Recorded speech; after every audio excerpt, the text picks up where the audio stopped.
எங்கள் மொழி நல்ல மொழி, இனிமையாக பேசுமொழி, அன்னை சொல்லி தந்த மொழி, அன்புடன் பேசுமொழி, பள்ளி சென்று கற்ற மொழி, பக்குவமாய் பேசுமொழி,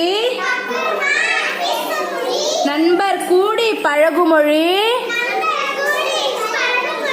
நயமுடன் பேசுமொழி,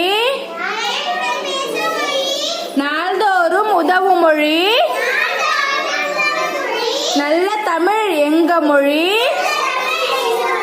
நாள்தோறும் உதவும் மொழி.